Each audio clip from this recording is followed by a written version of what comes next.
ولا تكونوا كالذين تفرقوا واختلفوا من بعد ما جاءهم البينات وأولئك لهم عذاب عظيم.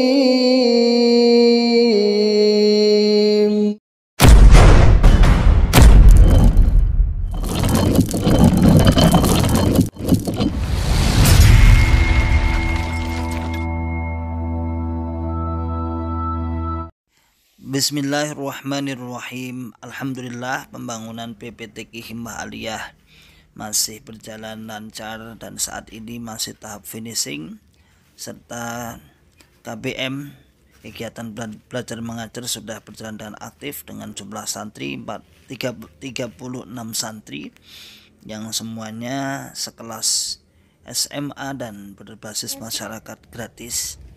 Monggo bagi sahabatku yang ingin menitipkan jariahnya pembangunan gedung, insya Allah akan menghabiskan dana Rp932.550.000. Bagi bapak-bapak, ibu-ibu dan saudaraku kaum muslimin semua yang ingin menitipkan jariahnya, tafadholu bisa diantarkan ke pondok atau dikirim rekening yang sudah tertera.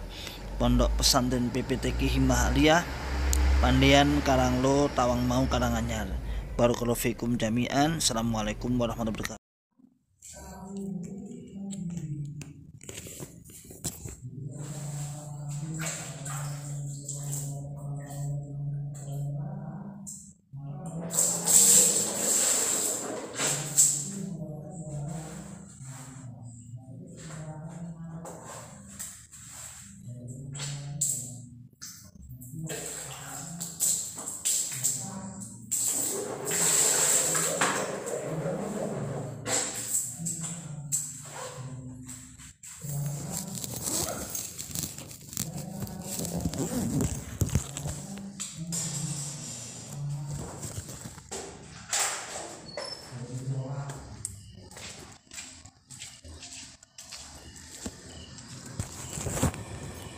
Rakatul hampir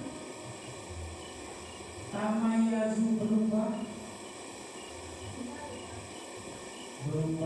apa neraka minal goibi karena marah sampai-sampai marah kepada orang kafir yang tidak mau kepada Allah, sehingga warnanya neraka itu menjadi berubah menjadi mungkin hitam gitu. Apinya jadi hitam kemudian menjadi putih karena saking marahnya kepada orang-orang yang kafir kepada Allah.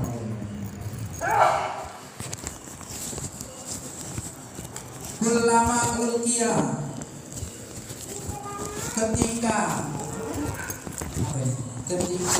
dijatuhkan fiha, di dalam neraka, apa faujun, segolongan,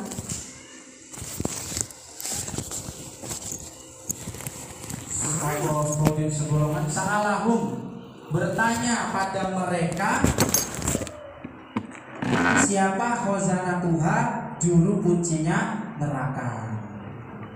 Siapa juru kunci neraka? Malaikat Malik. Alam yatikum, pertanyaannya, alam yatikum, adakah belum datang pada kalian nadhirun, orang yang menakut-nakuti? Jadi ketika orang-orang kafir itu dimasukkan, dilemparkan, dijatuhkan ke dalam neraka, maka malaikat Malik itu bertanya kepada mereka begitu, apakah sewaktu di dunia kamu dulu belum ada yang menasihati, belum ada yang mengajak untuk ibadah kepada Allah, untuk ngaji? Apakah dulu di dunia gak ada? Qalu, berkata mereka, bala, iya, maksudnya ada. Qad ja'ana, sungguh datang pada kami nadhirun, orang yang menakut-nakuti. Iya malaikat, dulu kami sudah ada yang menasihati, sudah ada yang ngajak untuk ngaji, Sudah ada yang mengajak saya untuk beribadah kepada Allah. Itu ngaku, mereka orang-orang kafir ngaku.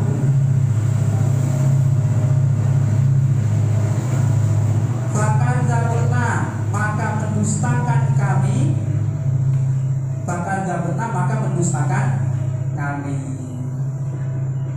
Wa qulna, dan berkata kami, ma nazzala, tidak menurunkan siapa Allah min syai'in, dari sesuatu.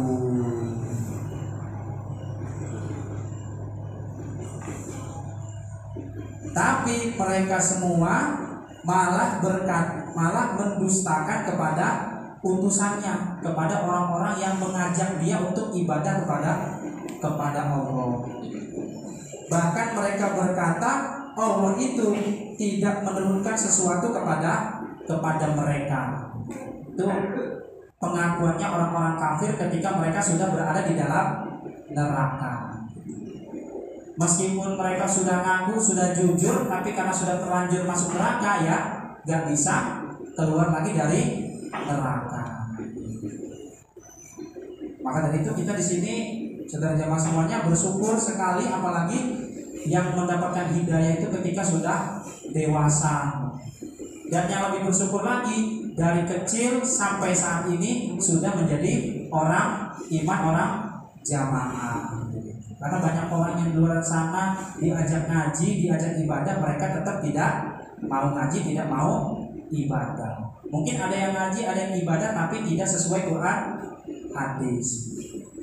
Dan akhirnya mereka nanti akan menyesal di hadapan Allah. Apalagi kalau sudah masuk dalam neraka.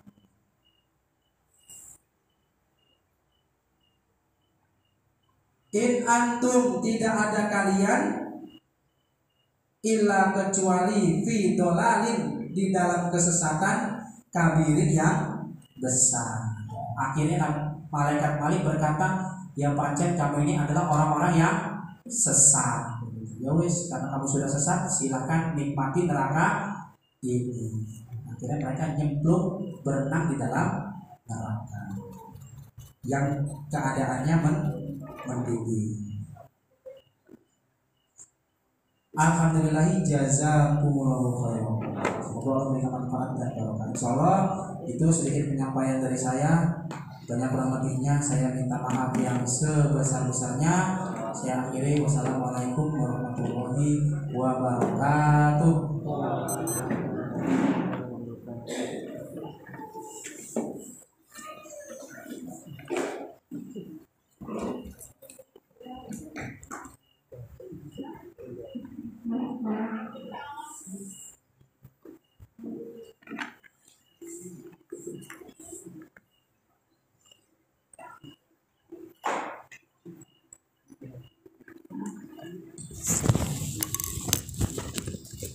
Bapak-bapak sekalian, pernah dengar ya cerita di Jawa Timur ya, yang namanya siapa itu, namanya Dimas Kanjeng, yang bisa melipat gandakan uang. Pernah dengar ya? Kalau orang 1 juta, paling dapat 2 juta. Kalau 5 juta, 50 juta. Itu benar nggak akhirnya? Enggak ya? Enggak benar, dia ada penipuan. Karena apa ya? Awalnya trik dia, ketika masih awal dia berani nogoi dengan trik dia, bayari. Setelah mungkin jumlahnya miliaran, ya dia nyerah, kemudian berusaha untuk mengkabulkan uang. Itu adalah usaha lipat ganda di dunia yang gagal. Namun ternyata ada usaha melipat gandakan uang yang berhasil, halal dan legal. Terbukti nanti berhasil, legalnya tidak menabrak aturan negara, halalnya mengikuti aturan Rasul. Apa itu? Sedekah. Sedekah adalah melipat gandakan pembelaan kita, uang kita, minimalnya 1 dilipatkan 700 kali. Kita sedekah 1000, Nikmatnya berapa?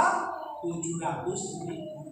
1.700.000. 1 miliar 700 miliar. Tidak ada bisnis, tidak ada investasi yang lipatannya sebanyak sedekah pembelaan. Maka mohon nanti silahkan untuk sedekah pembelaan dalam rangka fisabilillah. Kita mulai ya. Assalamualaikum warahmatullahi wabarakatuh.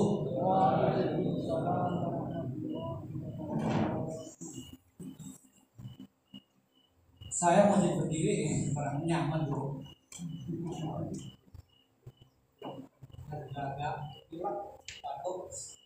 Alhamdulillahilladzi hadana li hada wa ma kunna linahtadiya laula an hadanallah wa qad ja'at rusulu rabbina bil haqq wa nudhu antil kumul jannatu muha bima kuntum ta'malun.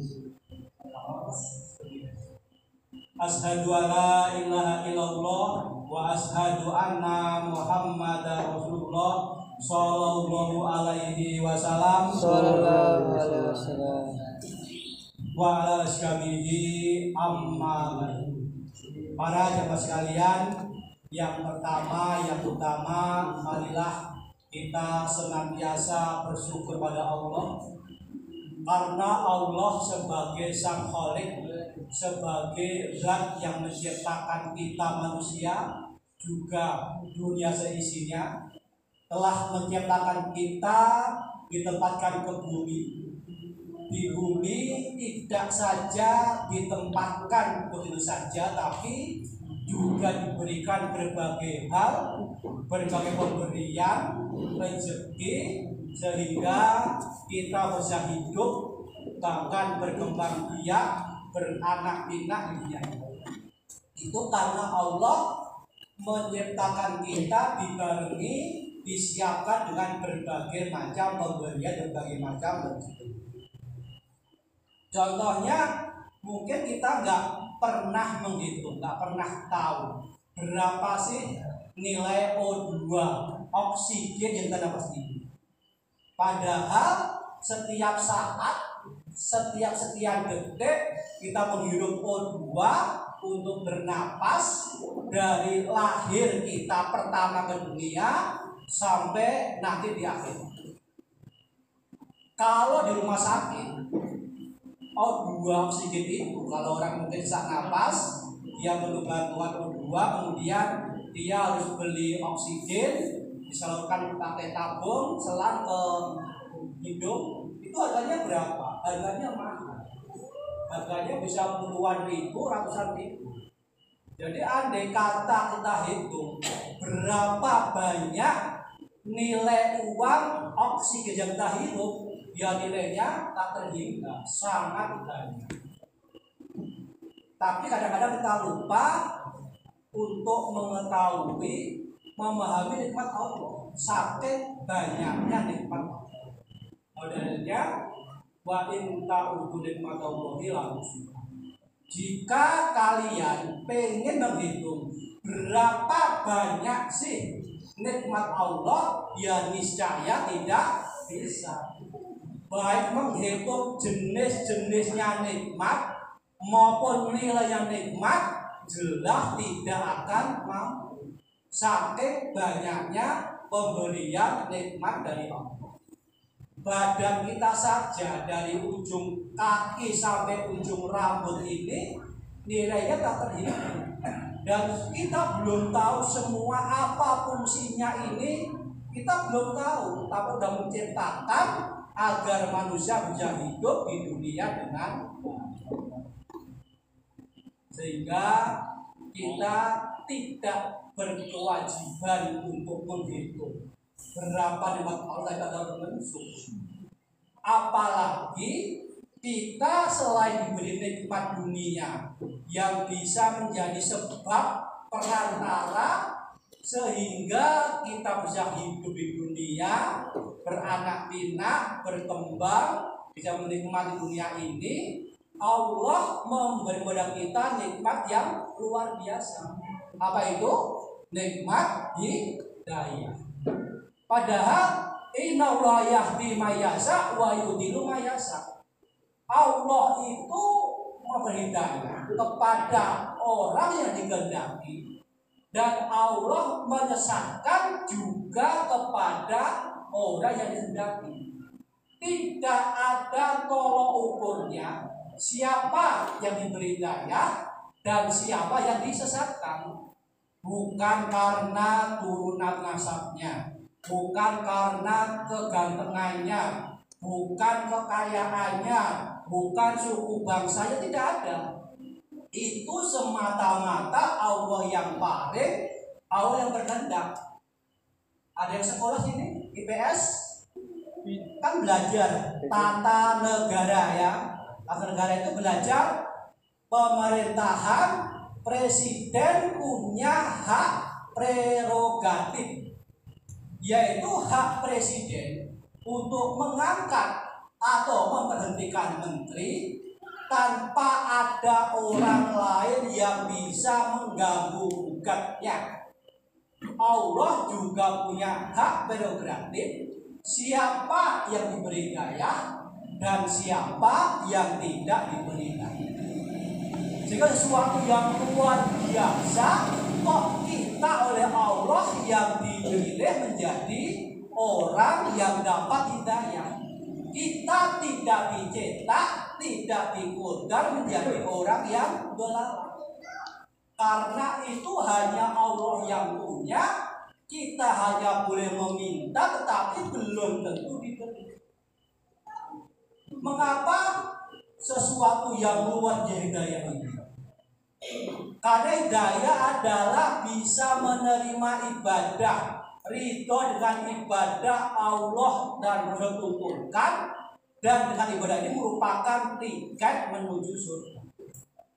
Jadi kalau kita dapat hidayah berarti kita mendapatkan tiket menuju surga.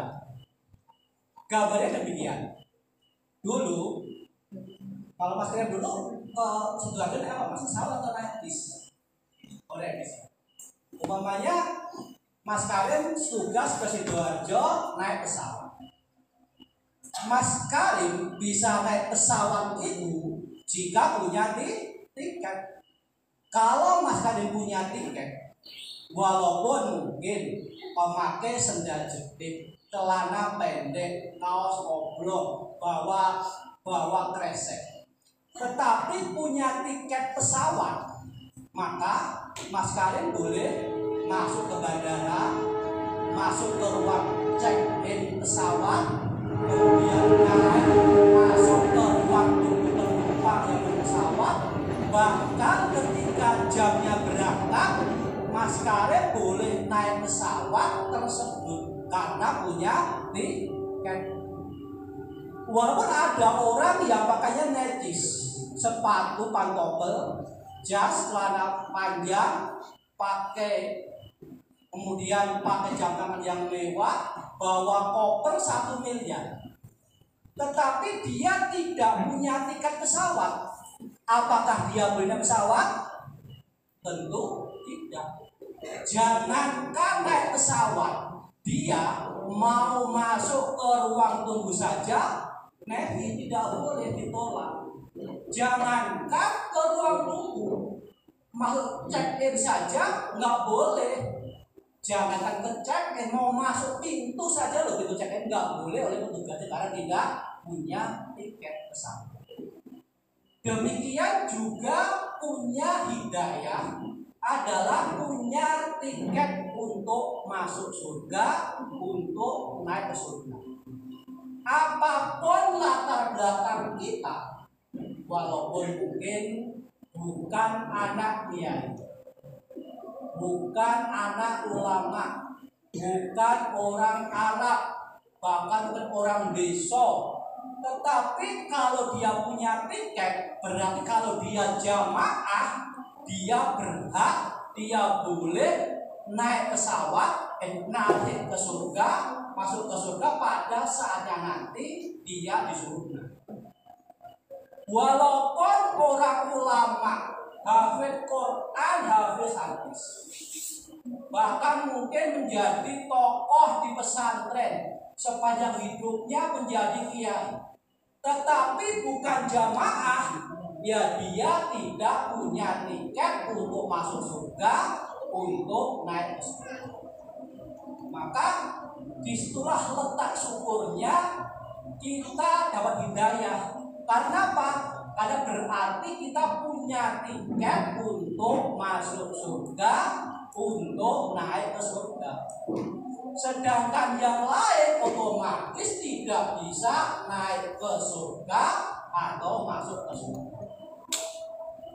Namun Allah tidak menggaransi, tidak menjamin orang yang sudah berhidayah itu bisa selamanya dapat hidayah. Tidak. Bisa saja suatu saat hidayah itu dicabut atau hidayah itu hilang. Kalau zaman dulu naik pesawat, orang naik pesawat itu buktinya punya tiket berupa tiket pesawat yang dicetak dalam kertas. Kemudian berkembang tiket pesawat itu hanya berupa print out biasa dari email. Kemudian berkembang lagi tiket itu hanya notifikasi nomor sekian kalau di booking. Walaupun orang itu awalnya pesan pesawat sudah dapat tiket, tetapi ketika tiket fisiknya hilang, tiket kertasnya hilang, atau notifikasinya hilang, dia juga tidak bisa naik pesawat walaupun pernah pesan. Sama orang walaupun dahulunya punya atau jadi jamaah ibadah, jadi ulama, bahkan berjuang, bahkan ibaratnya zaman Nabi ikut perang syahid. Tetapi ketika dia tidak sampai matinya hidayah, punya tiket, maka semuanya sia-sia, semuanya ditolak. Nabi menggambarkan bahwa Allah itu memberi hidayah kepada orang itu ibarat pena yang dipegang dengan kedua jari. Kalau pena dipegang dengan genggaman tangan, insya Allah kuat ya, susah ditarik. Tetapi kalau pena hanya dipegang dengan kedua jari, gampang nggak jatuh? Sangat gampang. Demikian juga hidayah, memang itu kenyataannya. Kalau Allah sudah mencabut, sangat gampang hidayah itu hilang dari orang yang diberi hidayah. Siapapun dia, kita bisa buktikan. Yang namanya apa? Bal'an. Bal'an itu ulamanya Nabi Musa. Kalau dia berdoa sampai bisa menggetarkan arsy Allah. Jadi istilahnya langsung terkirim sinyalnya yang sana bergetar, ini loh Bal'an lagi berdoa.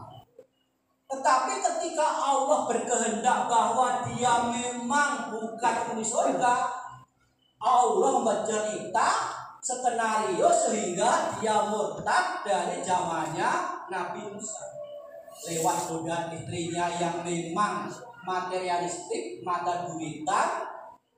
Oleh orang yang tidak kenal Nabi Musa, istrinya diberikan pameri harta, diberikan harta dengan syarat agar mau Bal'an mendoakan kepada Nabi Musa.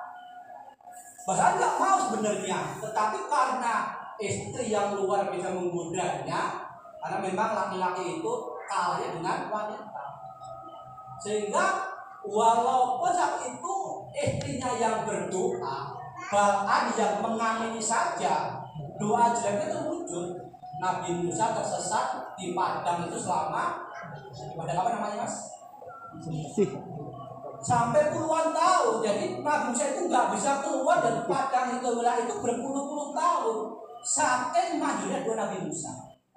Tetapi walaupun Bal'an hebat doanya, mustajab doanya, karena kodarnya tidak dapat hidayah apa yang hidup, akhirnya juga murtad dari agama Nabi Musa. Contoh lain masih zaman Nabi Musa, Qarun. Qarun termasuk ulama, termasuk pengurus, termasuk sahabatnya Nabi Musa. Gara-gara dia kepingin kaya, Allah kemudian membuat skenario dia murtad dari jamaahnya Nabi Musa. Sudah diberikan jalan kaya secara bertahap, mengambil batu, satu butir, beli emas. Orang nggak terima, kemudian suatu saat nggak terima mengarahkan dua dusurnya. Kalau sekarang ini mungkin membawa semua hartanya, kemudian punya niat jahat pada Nabi Musa, sampai kemudian membayar pelacur agar mengaku dilacuri Nabi Musa. Sampai kemudian Nabi Musa marah, berdoa kepada Allah menenggelamkan Qarun, bahkan membalik buminya sehingga Qarun dan semua hartanya terbenam dalam bumi. Padahal Qarun itu juga pengurus zaman Nabi Musa. Tetapi karena kodarnya bukan dapat kita sampai mati, maka Allah membuat jalan skenario kemudian dia murtad dari agama Nabi Musa. Siapa lagi? Zaman kemudian Nabi Muhammad. Salabah orang yang sangat tertib ibadahnya. Setiap hari berusaha sehari sambung sholat 5 waktu di tempat masjid Nabi. Tetapi karena saking miskinnya, dia hanya punya baju satu atau pakaian satu gantian dengan istrinya untuk sholat. Saking miskinnya hanya punya pakaian sholat satu, atau karena mungkin pakaiannya kain panjang itu, sehingga ketika dia ke masjid sholat, istrinya di rumah mungkin nggak pakai pakaian, nunggu suaminya rumah. Sehingga salafah begitu sudah sholat buru-buru tidak lama kemudian izin pulang karena mengingat istrinya belum sholat. Sampai suatu saat Nabi menegur, mengingatkan, bertanya sebabnya. Kemudian lewat budak istrinya, salafah minta didoakan Nabi menjadi kaya. Ada mengingatkan bahwa sesungguhnya bahaya menjadi orang kaya itu bisa murtad, tapi karena terus diminta, ternyata Nabi mendoakan dan memberikan lantaran 1 ekor kambing. Kemudian ternyata berkembang luar biasa banyak ternyata salafah yang mungkin selama awalnya hanya mengembala sekitar kampungnya saja, lama-lama sudah nggak muat lahan di kampung halamannya, harus pindah ke kampung sebelah, membawa banyak kambing, ribuan kambing mungkin, sehingga akhirnya 5 waktunya mulai berulang, lama-lama tidak 5 waktu, bahkan sampai ketika turun ayat zakat supaya zakat, salafah tidak mau zakat, bahkan tega menjamu Nabi di rumahnya disembelihkan. Karena apa? Karena memang Allah punya qadar bahwa salafah itu tidak masuk surga dengan cara demikian. Yang lain, saya lupa namanya, nama sahabat, sahabat Nabi, dia dikenal sebagai orang yang ahli perang, pernah perang zaman Nabi, berkali-kali perang, hafid Quran hadis, pinter dakwah, pinter nasihat, pinter ngomong. Ketika Muzailamatul Kadzdzab, nabi palsu itu ada, dia sobat itu izin pada Abu Bakar untuk minta izin dari khalifah, saya mau menasihati Muzailamatul Kadzdzab. Abu Bakar diberikan izin demi merangkul jamaah semua. Tetapi kodarnya memang dia murtad dari jamaah. Ketika sampai di Nabi itu apa yang terjadi? Dia malah kalah dalilnya, kalah pinter, kalah debat, akhirnya malah ikut Nabi palsu. Karena apa? Karena Allah memang berkehendak bahwa dia bukan penghuni surga, sehingga dibuat cerita skenario dia murtad dari jamaah. Atau yang lain, Indonesia sekarang yang namanya siapa? Bambang Irawan. Bambang Irawan itu diceritakan adalah talang patinya Bapak Nur Hasan, pengawalnya Bapak Nur Hasan, pendamping Nur Hasan. Kemana-mana beliau hadir, jago nasihat, diceritakan nasihat itu dari habis isya sampai tengah malam itu kuat. Nasihatnya bagus, dia juga tidak ngantuk. Tetapi ketika Allah berkehendak bahwa dia bukan penghuni surga, bahwa dia murtad dari jamaah, tidak yang terjadi, yang kemudian Allah bercerita dia punya ambisi, punya nafsu, tidak menjadi amil, kemudian dia murtad dari itu. Atau yang lain, mungkin kena yang namanya Broto, itu mau balik di Jawa Timur. Broto adalah orang yang mengenal Matur Kasan dengan Mujiono yang menjadi latar belakang cikal bakal mendirikan organisasi waktu itu apalagi Kadin apa ya. Beliau adalah orang yang awalnya mengenal Matur Kasan dengan Mujiono sehingga kemudian Jamaah membentuk organisasi untuk perjuangan keluar. Tetapi qadar Allah bahwa dia memang bukan penghuni surga. Allah membuat cerita skenario kemudian dia murtad dari jamaah. Atau yang lain yang masih aktual, yang namanya wakil siapa? Mauludin. Mauludin terkenal ulama yang cerdas, walaupun sekolahnya SD atau tapi orang yang hafid, yang cerdas, bahkan pernah diberikan izin menjadi imam sholat di Masjid Raya Singapura. Masjid negara di Singapura. Ulama yang waktu itu dikenal orang yang faqih, yang hati-hati mutawarid, bahkan termasuk orang yang tidak tersangkut kasus Marioso. Tetapi ketika Allah paling qadar bahwa dia murtad dari jamaah, Allah bercerita, kemudian dia nggak terima dengan keimaman Sultan Al-Aziz, kemudian keluar dari itu. Padahal ulama yang hebat, atau yang terakhir yang berbeda, yang namanya JRK, Jamaah Rototainer, Jamaah Resolusi Tamina. Kita tahu semua bagaimana hebatnya Qaulil, hebatnya Ibnu Mas'ud. Saya pernah ikut ngaji Mas'ud itu memang bagus penyampaiannya, jelas. Memang benar-benar memang mudah dipahami. Tetapi ketika Allah paling qadar bahwa dia memang murtad dari jamaah, Allah membuat skenario, membuat cerita yang mana kemudian dia keluar dari jamaah. Artinya apa? Inna Allaha yahdi ma yasha, itu tidak dimaksud. Apapun latar belakang dia sebelumnya, kalau memang Allah paling qadar bahwa dia murtad, maka Allah membuat cerita, membuat skenario setahap demi setahap, kemudian dia murtad. Maka marilah kita jaga, kita yang hadir dalam jamaah, kita juga sama hukumnya. Ada potensi keluar dari jamaah karena sudah kadung ada dalilnya. Maka kita jaga bagaimana tetap jamaah dengan 4 kali kebenaran.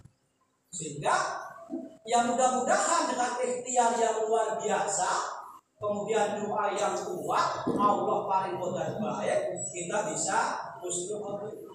Karena tidak ada yang bisa menjamin kita berdaya sampai dengan kiamat.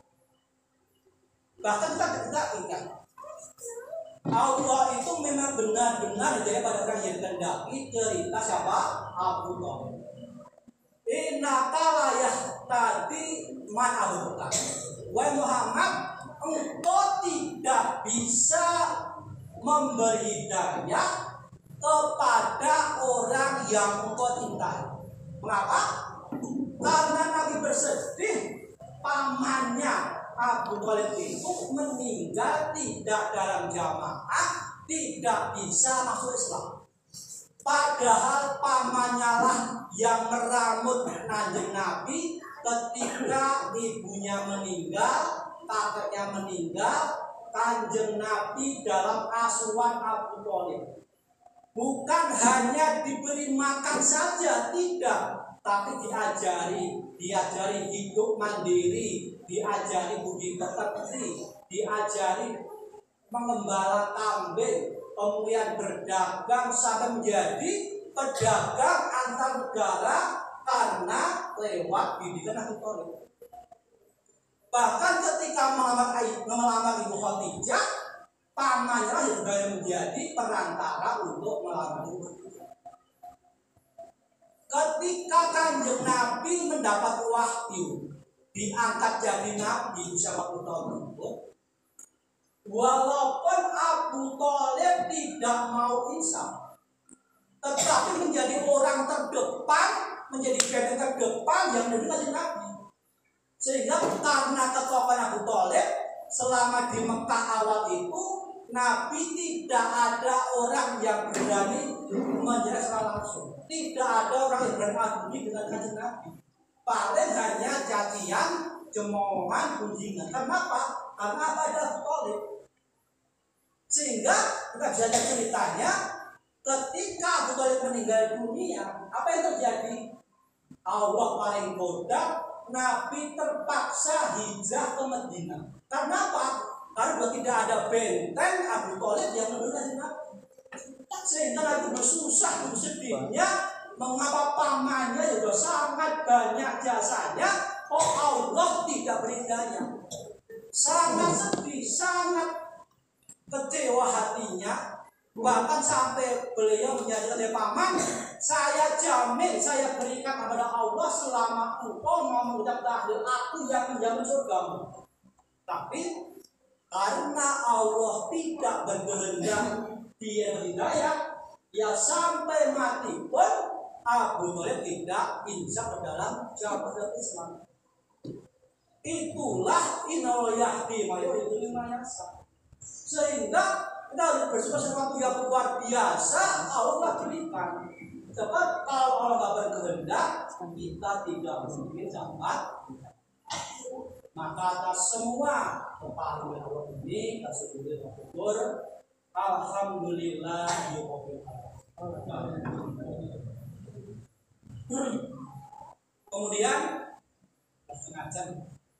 Kemudian kita bersyukur juga bahwa kita dapat hidayah. Ini bukan serta-merta, bukan ujuk-ujuk. Tidak ada satu orang pun dari kita yang dapat hidayah dari Allah langsung. Tidak ada, ya? Tidak ada yang dapat SMS, tidak ada dapat WhatsApp, tidak ada dapat telepon dari Allah. Kamu dapat hidayah nggak? Semuanya lewat perantara. Sehingga kita bisa lihat orang-orang misalnya di Kutub Utara, orang-orang di sana insya Allah belum ada jamaah. Mengapa? Karena memang belum pernah atau belum ada orang yang amar ma'ruf di sana tentang kebenaran jamaah. Sehingga walaupun mereka belum pernah dengar, mereka tidak sampai hidayah, tidak sampai merantau juga tidak dapat. Atau yang mungkin yang dekat di daerah Papua. Di daerah Papua sebagian besar masih pakai koteka yang laki-laki, nggak pakai celana, pakai koteka, perempuan yang nggak pakai dia pakai baju. Rata-rata menyembah batu atau menyembah berhala atau mungkin agamanya tidak. Mengapa? Sebabnya adalah karena memang belum dapat hidayah dan belum pernah ada orang yang mengamar ma'ruf mereka. Sehingga peran penting orang membawa hidayah ini. Tanpa ada itu ya, tanpa ada perantara, bisa jadi kita tidak dapat hidayah. Mungkin ya gak jauh dari sisi Haji Menah. Haji Menah ini ada jamaah di Al-Takim, di Beden, ada di Polikon, ada jamaah. Tapi mengapa tidak semua Haji Menah hidayah? Bisa jadi mereka memang belum pernah mendengar, belum pernah diajak bahwa ada agama yang benar dan ada agama yang salah. Sehingga Tanpa ada perantara ya niscaya kita tidak berubah. Apalagi kita lihat masuknya Islam Indonesia ini diawali abad berapa? 14 ya mungkin ya, oleh para wali songo itu, karena memang sifatnya urgensinya adalah bagaimana membuat orang Nusantara atau orang Jawa itu masuk Islam. Wali songo metodenya adalah metode akulturasi budaya. Budaya yang ada diperbolehkan dan dipakai, tetapi hanya diubah doanya menjadi doa bahasa Arab, doa cara Islam. Sehingga ada kenduri. Nah, itu adalah budaya animisme, dinamisme Hindu-Buddha, tetapi diperbolehkan dengan cara diubah doanya. Sehingga ratusan tahun orang Jawa antara itu dalam dolara. Karena apa? Karena tidak ada orang yang aja-aja yang menunjukkan agama Islam yang benar. Baru kemudian lewat qadar dari Allah ada Pak Nur Hasan, uang Indonesia ini beramal makhluk, kemudian terbuka pintu untuk jadi ahli surga, jadi ahli daya. Karena ada yang aja-aja. Tanpa itu ya kita niscaya tidak juga dapat. Atas mau kita syukur, alhamdulillah, jazakumullahu. Amin. Selanjutnya kepada jemaah sekalian yang beroyo-royo, bersungguh, sambung bisa ini dalam keadaan terkait jaminan sendiri, alhamdulillah, jazakumullahu. Jemaah sekalian, mengingatkan ngobrol, ditoto hatinya, niatnya, kita semua beribadah pada Allah, termasuk malam hari ini tepi amrin jamiin sambung desa kulabil ilmi. Ini ada semata-mata dalam rangka yarjuna rahmatahu wa yakhafuna. Karena kita ibadah semata-mata mengharapkan surganya Allah dan minta dijauhkan, dijaga dari nerakanya Allah. Tidak ada lain, tidak ada yang selain itu dalam ibadah. Dari sebelum kita ibadah, selama ibadah, bahkan setelah ibadah, tetap niatnya niat karena Allah. Benar-benar niat memang mencari surga selama di neraka. Karena apa? Karena zaman sekarang ini mudah sekali merubah niat karena Allah. Contoh, seseorang yang mungkin dia ahli membaca Quran, kemudian dia posting di medsos, alhamdulillah hari ini saya sudah khatam 1 juz. Kan kelihatannya bagus ya, dia posting bahwa dia khatam 1 juz. Tetapi itu bisa menjadi si malakama, menjadi biang kerok, tidak tahu kenapa kemudian orang menilai dia, menyukai dia, kemudian dia sombong, takjub. Walaupun awalnya mungkin dia mau amal ma'ruf, tetapi ketika banyak orang yang lain, dia menjadi sombong, menjadi pengen dikenal, sehingga rusak semua. Maka kalau dijaga dari sebelum mengerjakan, sewaktu mengerjakan, bahkan setelah mengerjakan, tidak usah cerita apapun amal ibadah kita yang telah kita kerjakan. Supaya apa? Supaya tidak ada rasa pamer. Kalau ada rasa pamer, itu bisa jadi kemudian menjadi tidak. Sebab kalau karena Allah menerima amal ibadah kita, amal sulit kita, pada karena Allah menolak, bahkan memberikan siksa neraka. Maka marilah kita niati, karena yang namanya karena Allah dan tidak itu sama kondisinya. Sama-sama ngaji, berangkat ke masjid, sama-sama mungkin menahan capek, menahan kantuk, Bukan sama-sama nahan lapar belum makan sore, atau mungkin juga keluar uang sama-sama untuk membela. Tetapi kalau karena Allah, capeknya, ngantuknya, lelahnya, laparnya, keluar uangnya dapat ganti pahala ke surga. Pada karena Allah, capek, ngantuk, lelah, lapar, keluar uang, semuanya dengan sia-sia diberi neraka. Dijaga niatnya, niat karena Allah, ditoto, didoakan, saya ibadah hanya untuk Allah, bukan untuk manusia, bukan untuk pamer, bukan untuk dipuja, dipuji, bukan mencari keduniaan, semata-mata kita mencari ridho Allah. Ada orang bilang ukhra, kemudian lancar maisanya, lancar sekolahnya, ya sebagai ukhronya dalam rangka ibadah. Bukan itu yang kita cari semata-mata. Alhamdulillah, jazakallah. Kemudian apa realisasi kita bersyukur pada Allah, terutama syukur dapat ibadah? Apa aja? Yang pertama adalah kita harus mempersungguh dalam ibadah kepada Allah. Bagaimana sholat 5 waktunya, 5 babnya, zikirnya, baca Qur'annya, amal solehnya, menurut jamaah dikerjakan dengan sebaik-baiknya. Tidak dikatakan syukur kalau ibadahnya berantakan. Bagaimana disebut syukur? Umpamanya kalau ngaji datangnya sudah keluar. Kalau ngaji lupa selalu membawa kitab sucinya, alatnya. Kalau ngaji disambil ngobrol, ngantuk, ngalamun, tidur. Itu tidak mempersungguh ibadah kita, berarti belum syukur.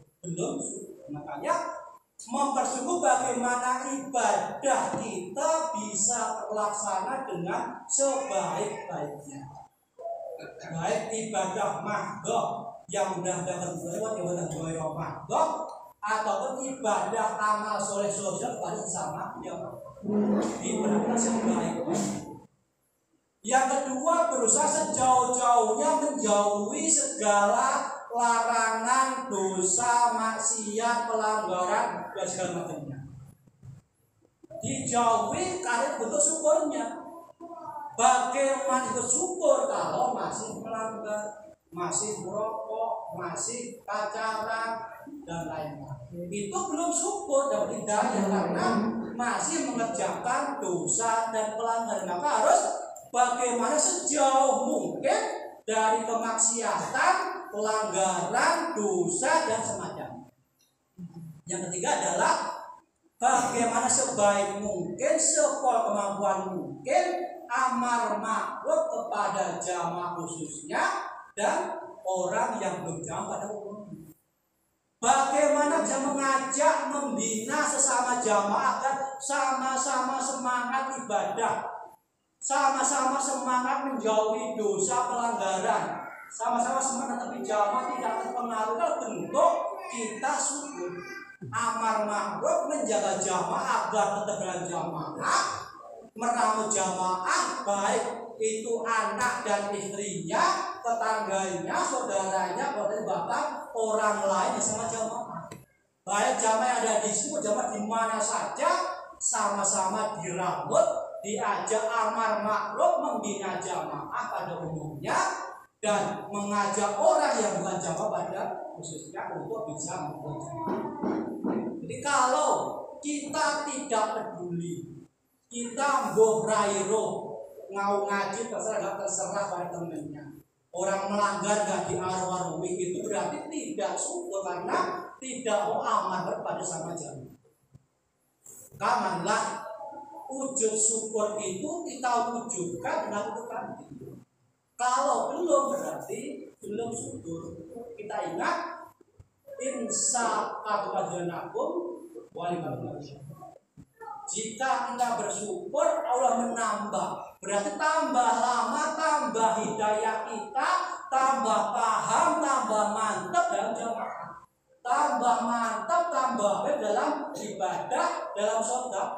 Tetapi kalau nggak syukur, lama-lama ngajinya males, ibadahnya males, nggak macam, akhirnya bisa dicabut hidayah kita menjadi orang yang berskenario keluar dari jamaah.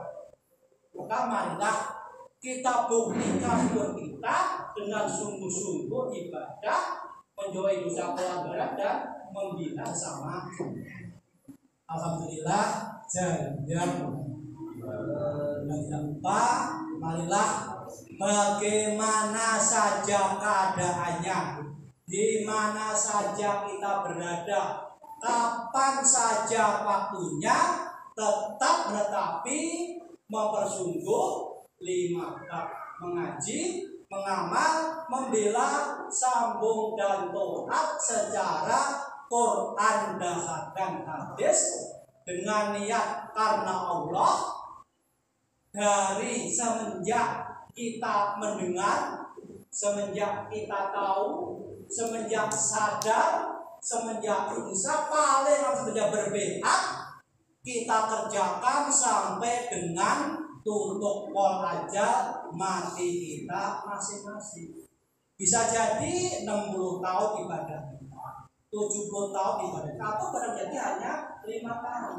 Semuanya dipersungguh sampai pol mati agar kita dapat surga. Wa may yu'ila rasulullah, barang siapa yang kepada Rasul, niscaya Allah memasukkan dia ke dalam surga. Kebalikannya, kalau nggak ada 5 bab berarti menentang Allah Rasul, berarti diajak masuk neraka.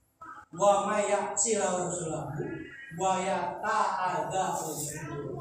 Alhamdulillah, kita betah-betahkan, kita kuat-kuatkan, walaupun memang demikian dalam jamaah kadang susah, tapi tidak selamanya susah, pasti ada senangnya. Kadang nggak punya uang, tapi nggak selamanya nggak punya uang, pasti suatu saat punya. Kita bisa lihat hampir semua jamaah kehidupannya meningkat. Dulu yang nggak punya rumah punya rumah, dulu yang punya bibit menjadi tenda, dulu nggak punya sepeda kadang punya motor, dulu punya motor kadang punya motor. Artinya jamaah meningkat kalau mulai umroh. Maka kita kuat-kuatkan apapun kondisinya, apapun pengaruhnya, baik pengaruh urusan maisha, urusan sekolah, dan akidah, kita kuatkan. Inilah 5 bab kita pegang sampai mati. Karena itu jalan tunggal satu-satunya, tiket satu-satunya saat ini yang bisa untuk masuk surga sama dari neraka. Dan kita tahu setelah mati ada neraka, jangan sampai kemudian di sana yang alam kekal abadi kita masuk. Alhamdulillah, insya Allah sekian dari saya. Masih sebentar waktu. Mohon maaf atas semua kekurangan kesalahan. Mudah-mudahan di Allah asalnya kalau usaha saya. Alhamdulillah, jazakumullahu khairan. Kita tahu wassalamualaikum warahmatullahi wabarakatuh.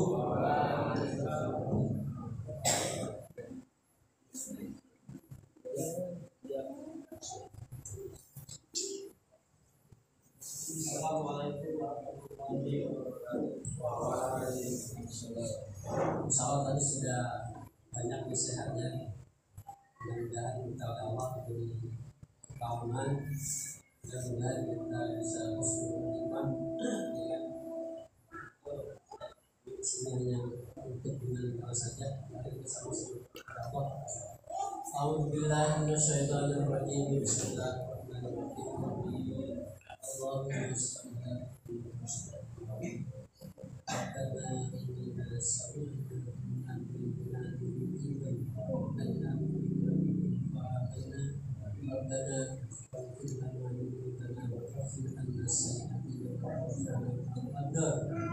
Rabbana wa atina ma wa'adtana wa la tukhzina yawma al-qiyamah innaka la tukhlifu ربنا أوزعنا أن نشكر نعمتك التي أنعمت علينا وعلى والدينا وأن نعمل صالحا ترضاه وأصلح لنا في ذريتنا إنا تبنا إليك وإنا من المسلمين ربنا اجعلنا مقيمي الصلاة ومن ذريتنا ربنا وتقبل منا ربنا اغفر لنا ولإخواننا الذين سبقونا بالإيمان ولا تجعل في قلوبنا غلا للذين آمنوا ربنا إنك رؤوف رحيم اللهم ارفع عنا البلاء والوباء والربا والزنا والزلازل والميتان وسوء الفتن منها وما ذكر برحمتك يا اللهم اغفر لنا حسنا وشهد مبارك وانت خير الرازقين اللهم يا رب اللهم يا اللهم يا ربنا من ازواجنا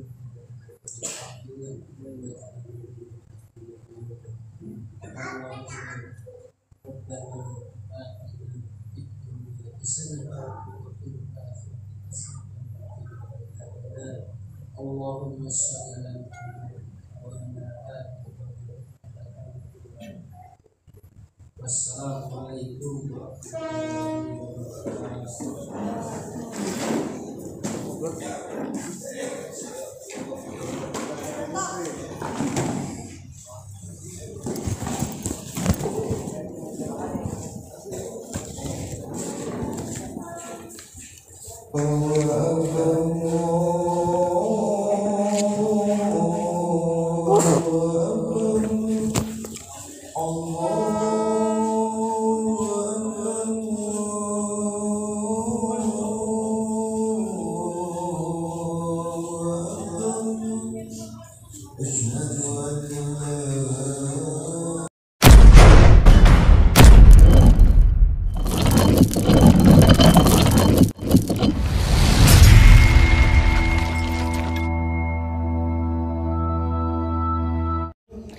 ولا تكونوا كالذين تفرقوا واختلفوا من بعد ما جاءهم البينات وأولئك